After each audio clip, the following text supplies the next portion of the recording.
one takeaway is that this is no time for timid solutions.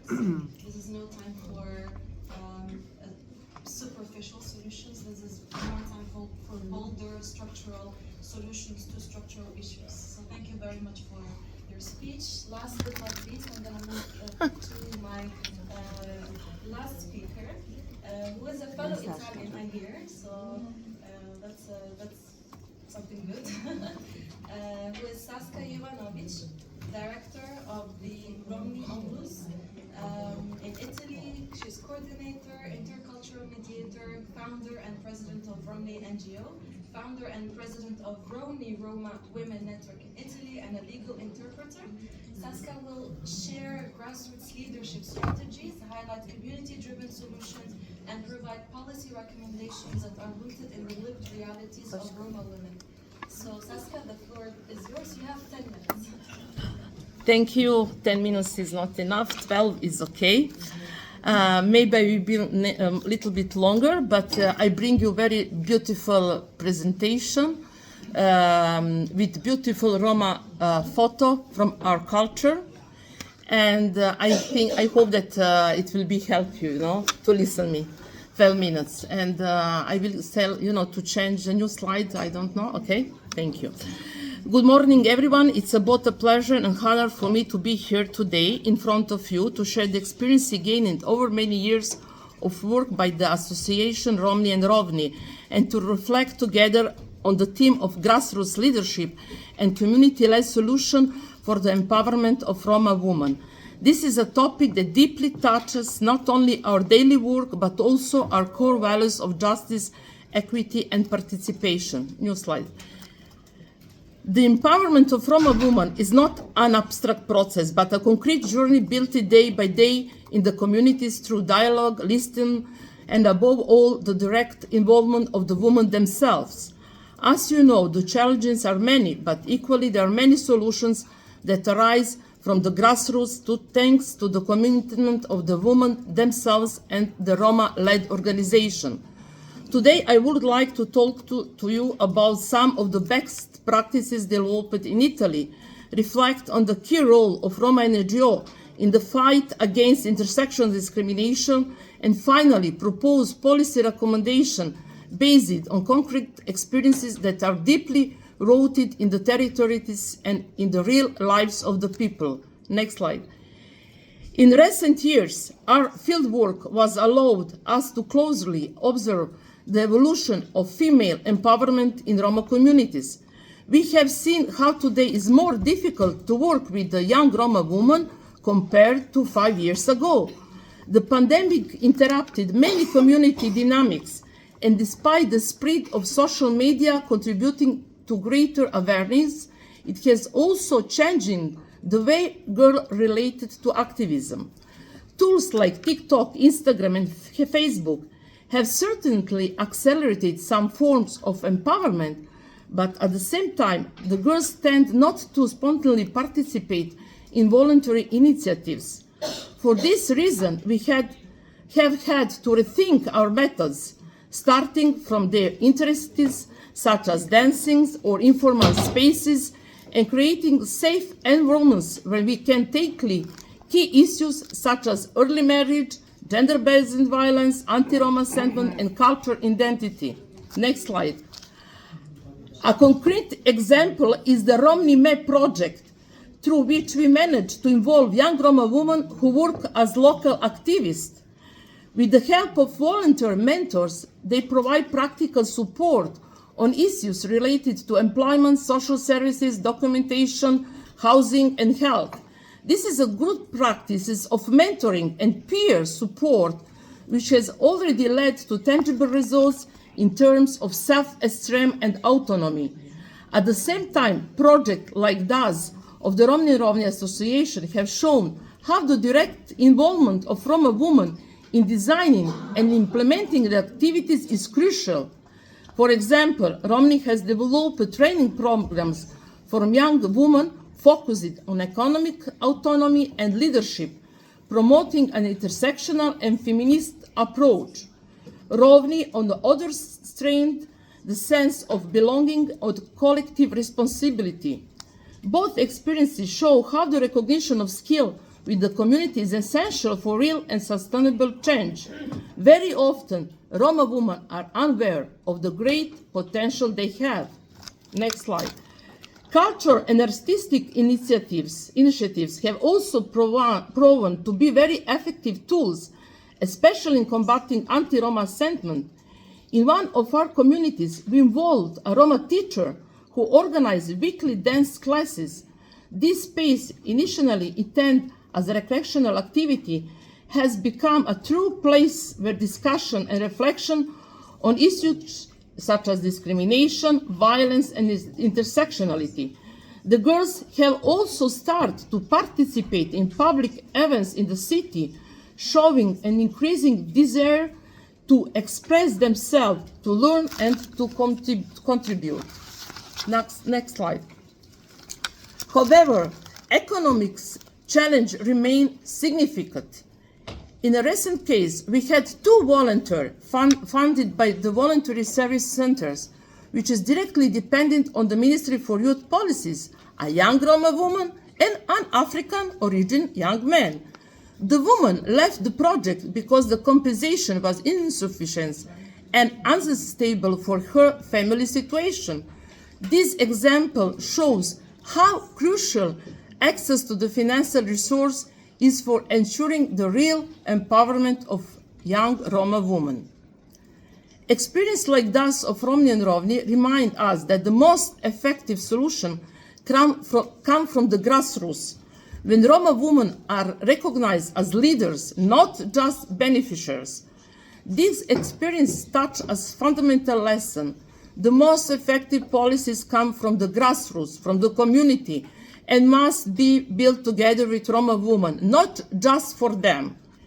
Indeed, without carefully listening to their needs, it's difficult to build effective policies with tangible results with the communities. The experiences of recent years have shaped our work and allow us today to offer a more complete analysis of Roma community situation, having clearly shown what works and what is missing in building a real and lasting path toward the empowerment of young Roma women. And it's from years of experience rooted in the communities that this recommendation derive. I would like to start again from the Romni Map project, an intergenerational training path that is the key demonstration of how mentoring program can make a difference. Institutional mentoring programs like this, making them public and structured and created stable connections between young women and community mentors would allow Roma women to access to job market more easily. It is essential that thus this program become an integral part of public policies with stable funding and operation tools.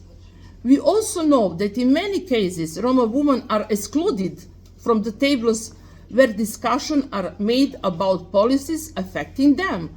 Roma NGO already offer leadership and empowerment paths, but institutional recognition and spaces where this young woman can truly have an impact are needed.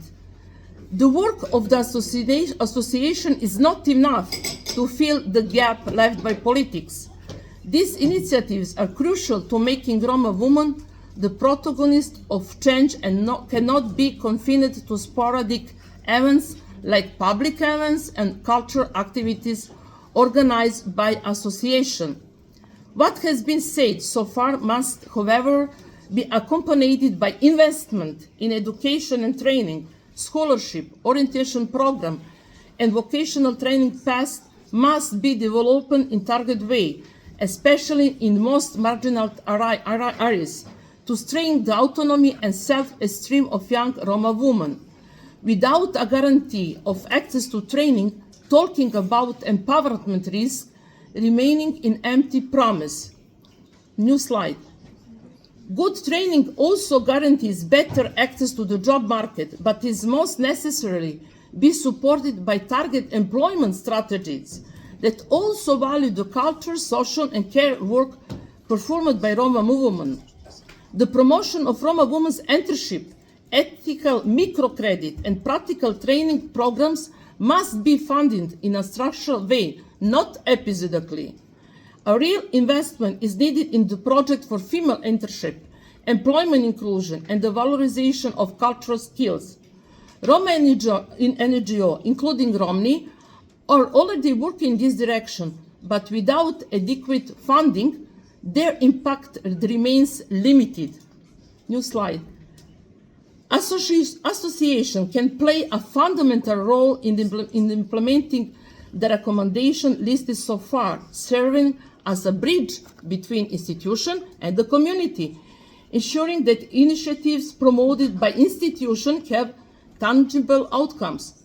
But they also ensure the promotion of these initiatives with the most marginalized communities where often, unfortunately, such initiatives often remain unknown. Yet, associations which represent essential social infrastructure are not guaranteed any stable funding. Without structural funds, not just project-based ones, it's difficult to ensure the continuity of this valuable work, and even the best project risks disappearing. If we truly want change, we must invest in the realities that are already building the future. But all these recommendations cannot disregard one, perhaps the most important prerequisite for the realization of all others, combating anti-Roma sentiment. In general climate of uncertainty, the discrimination against various minorities is become more frequent and intense. This applies to all minorities, even those more integrated, and consequently, it is harsher for those less integrated. In Italy, the Roma minority is the one that suffers the most attacks precisely because it's less integrated. These are verbal and physical attacks coming from individual citizens, but also from the world of journalism and politics, both online and offline. In Italy, anti-Roma sentiment is structural, and this is precisely why our action to counter it must be stronger than ever today. But above all, it must be carried out in an organic way at all levels and in all environments. New slide. It is necessary to adopt permanent awareness campaigns, provide mandatory training for the public sector professional, and include anti-Roma sentiment among the priority of EU anti-discrimination policies. The experiences of Roma NGO, which often find themselves having to compensate for the lack of public interventions, must become shared knowledge and the basis for new policies. Today, I wanted to present to you not just an analysis, but the expression of living experience made up of relationship, mistakes, achievements, frustration, and hopes. We Roma women are not a problem to be solved, but an extraordinary resource for our society. But we need all the help necessary to be able to be that resource. As long as we remain confined to the margins of society, as long as we are forced to silence our origin to get a job, a mortgage, an apartment, to be accepted where we live, we cannot be resource.